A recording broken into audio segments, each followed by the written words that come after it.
Yes, my name is Farah Yusuf, and I'm an independent curator. My curatorial practice largely deals with things around technology, language, hybridity, and I started my career really focusing on new media, but have since expanded to other media like sculpture, installation, textiles. And I feel like this exhibition is coming back to my new media roots in a way.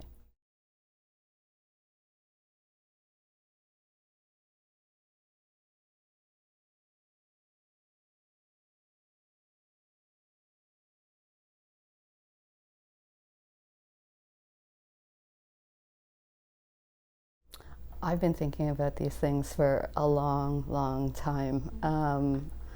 Yeah, this is I see patterns a lot, and really like to think about whether those patterns have meaning. And I think that's sort of the seed of the idea here, but also throughout my life, like in my teens, I was so interested in thinking about thought and the nature of the universe.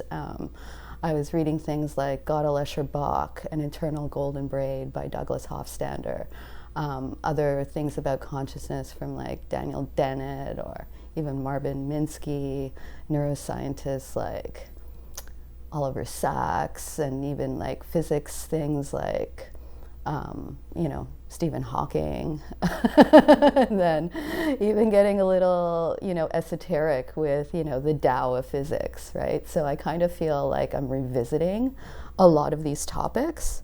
A lot of these themes seem to crop their way in very little ways throughout my curatorial practice. Like Babylon Rosetta Stone, my undergrad thesis exhibition was all about language, machine translation actually, but so another way that we're mixing like thought and language with technology. And then, throughout my undergrad and master's studies, like I was really thinking a lot about posthumanism.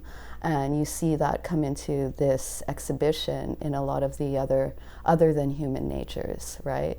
And here I'm just to clarify for anyone out there who might be confusing posthumanism with transhumanism, and those folks that, those tech bros that are racing towards the singularity. It's like the opposite of that. It's like we're re-examining the human at this kind of the centrality of like the human and humanistic thought, right? Yeah, I think that might be what I need to say about that. Oh yeah. Yeah. So no, I have another bit. I'm sorry. Yeah, what's brought me back to this topic is the recent explosion in AI. And because of that, these topics become urgent again. These large language models are doing amazing things.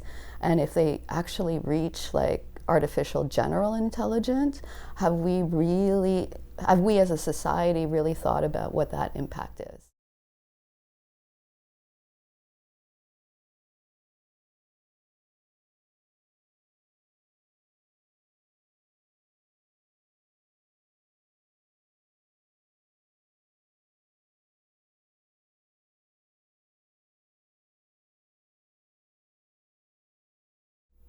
Yeah, my creative process is not very linear. It's very like bottom up, top down, with a lot of rabbit holes, dead ends, and synchronicities. It really started like many years ago. There's like 4 pieces in the exhibition that I've been wanting to put together for quite a while. Robert Hangavel's Where Phantoms Meet, Diane Landry's Fall, Shoot, Ingrid Bachmann's Pelt Bestiary, and Meryl McMaster's Murmur series. Initially, it started with Where Phantoms Meet and Fall Shoot, and it just kind of tickled me to imagine these boulders kind of moving in the gallery space and then tripping the sensor of Fall Shoot and having that waterfall just sort of float. That was meant to respond to visitor presence, but responding to another art presence, like on its own, maybe. I just found that enchanting. But then I knew I had to expand the conversation a little bit into, maybe the animal world or something that gestures at the animal world, like Ingrid Bachmann's Pelt Bestiary. And then it kind of expanded from there into like behaviors of like groups of animals, right? And then history, right? That, Murmur has a few different layers in there that gesture at all of those things.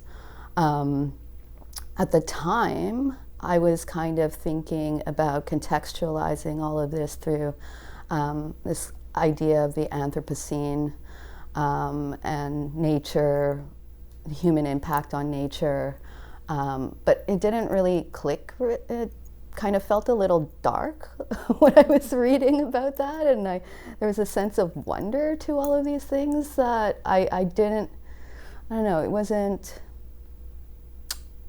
there yet. Fast forward after the pandemic and several years after that, and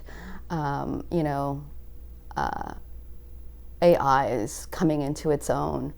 I started having these conversations with Zev Farber, who's another one of the artists in this exhibition, about our anxieties around AI. Kind of started, very practically thinking through like our work at the Center for Emerging Artists and Designers, and how that kind of impacts artist copyrights and things like that. But then we'd start talking a bit more about our general anxieties and what we've been reading about AI, like theoretically, and Zev experimenting practically with it, that kind of thing. Around the same time, I was talking to Catherine Blackburn, and she was telling me about an epiphany that she had for her master's thesis with her advisor, Peter Moran. And she just said, I am caribou. And, I don't even go into it as in depth in the labels for that piece. The piece wasn't even created at the time. But, it's more than just being in relation, or her people being in relation to caribou. It's like something even deeper than that. And when I kind of understood what she meant, that's kind of when it all clicked. And I realized this exhibition was about being and becoming, because AI were like on that threshold, and how all of it is kind of a miracle, right? And then once I had that kind of notion, the other artworks kind of fell into place, right? Sarah Friend's work was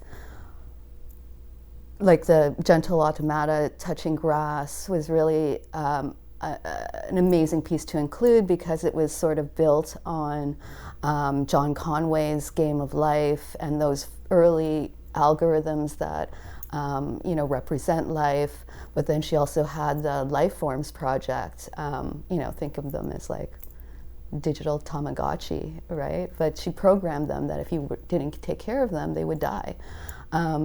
And they were dying when I approached her, and she was working on this new project, Memory Forms. And, that was a nice kind of, a nice thing to include in this, thinking through this idea of if we give life to something, what happens when it dies, right? And then, Alex McLeod was, I think, he had a series of works around non-playable characters. but also was doing some work with Intel around AI, immersive AI spaces. And I just kind of knew that something would come out of that. Like that was more of an instinctual thing that, that there's going to be a link there, and there is. It's beautiful. And then Camille Joydon-Ng's work, I was fascinated with those sculptures that have symbols in them, in like these infinite mirrors, right? And I just thought that was like the perfect analogy for thought. Even like speaking to like the artificial intelligence, because the symbolic meanings are like kind of happening in this black box, right? Yeah, I think I covered everybody there.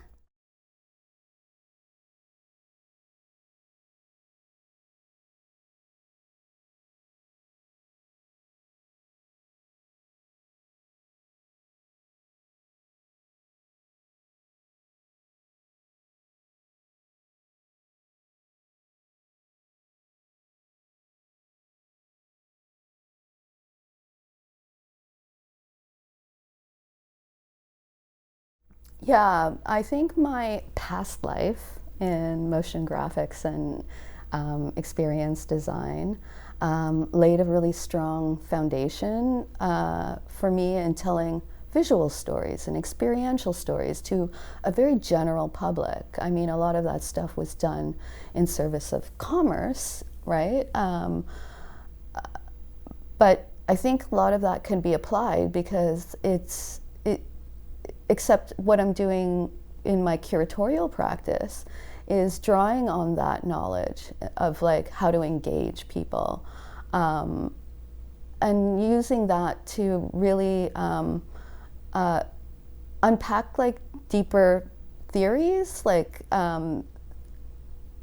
things that would be very dry to just like read a paper and try to understand it. I mean, that's the great thing about art, is like you can get a sense of something from it, right? And then kind of putting together all of these things is in a way that might inspire someone to like look deeper and then look at how these things are related to each other. Yeah, I think that's it.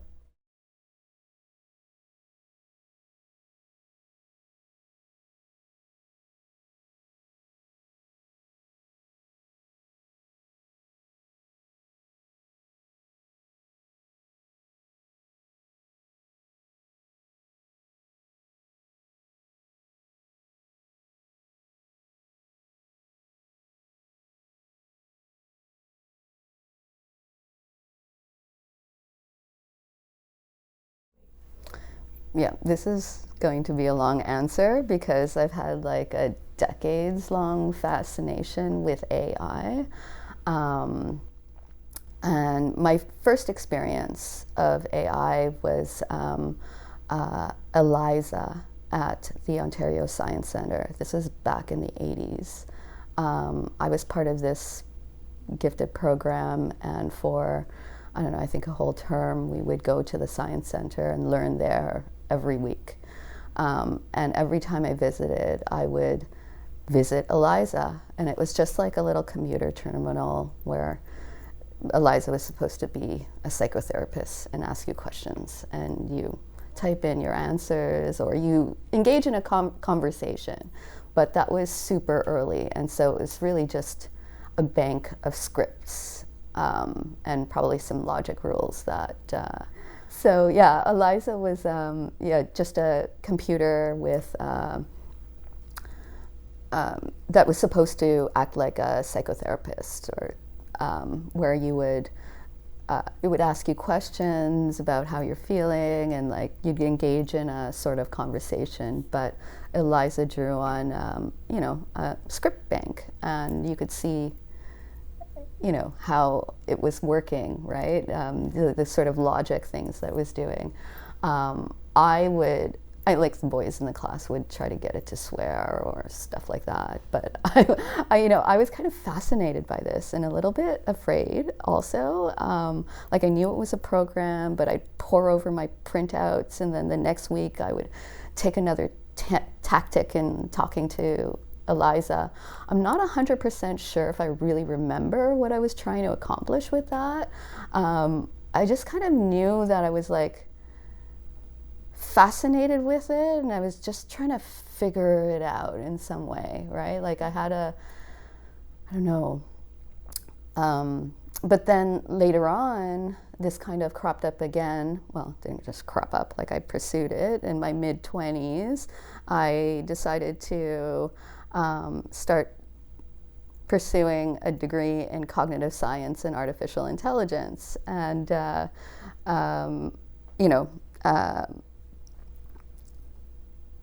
that was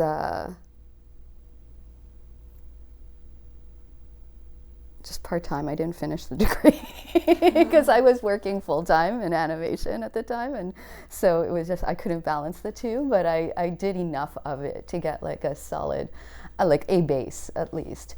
And I remember my cognitive science prof likening AI to what he called an engineering end run.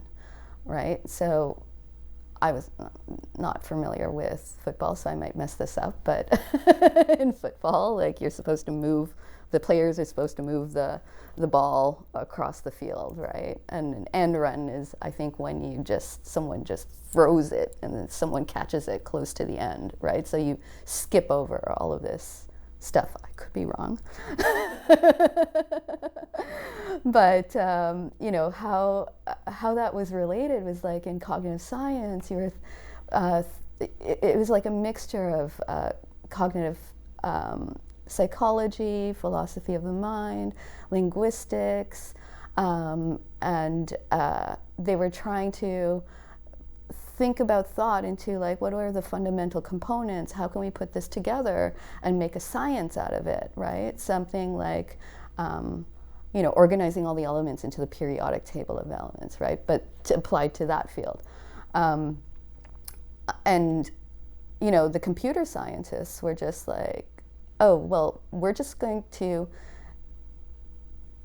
get a computer to seem like it has consciousness, that it'll talk to you and fool people and do all the things that we need it to do. And then, that's what that implies is like for someone else to figure it out. That's, I think, when I sort of lost interest, because at the time it's like deep neural networks were starting to gain some traction. And what I found out, it was like the person or the people who are creating the program, there's actually a lot of it that's a black box. Like there are layers of,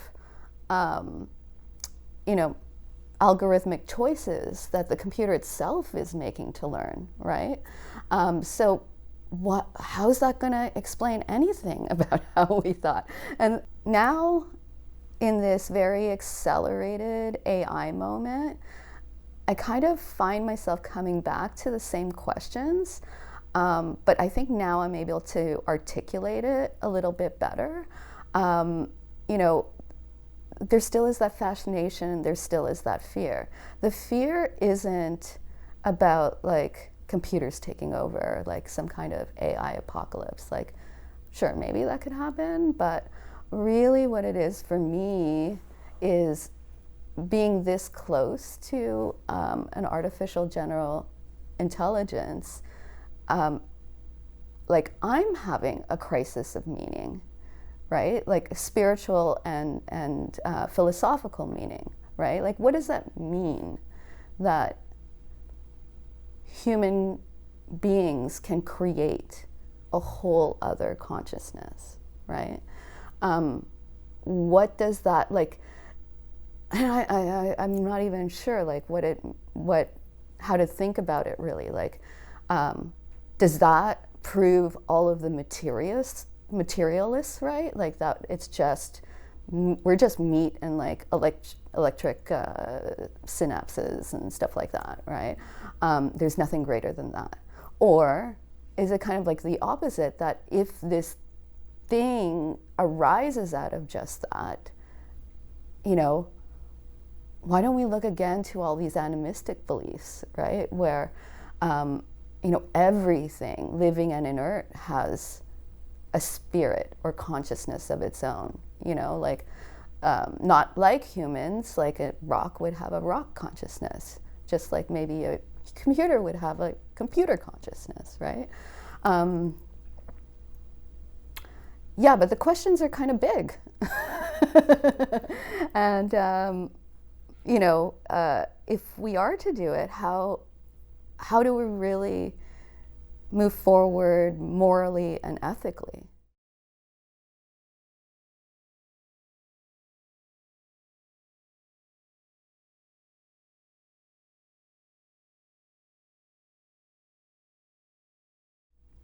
I hope that their worlds expand just a little bit, you know, and I hope it gives a sense of wonder at just like the miracle of being, right? Because sometimes we get disenchanted from that in our daily lives.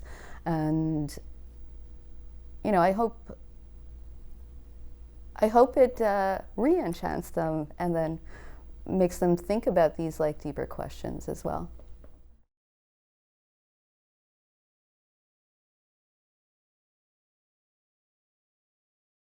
Yes. One of the things I'm currently working on, well, I'm co-curating an exhibition called Like Waves Crashing with Ria McNamara, and we're speaking to both of our Caribbean sides in this, you know, thinking through oceanic thinking, tidalectics, the return and matrilineal lineages. There's also something I might be working on with the Critical Distance Center for Curators and Catherine Blackburn again, but in collaboration with Omar Badrin.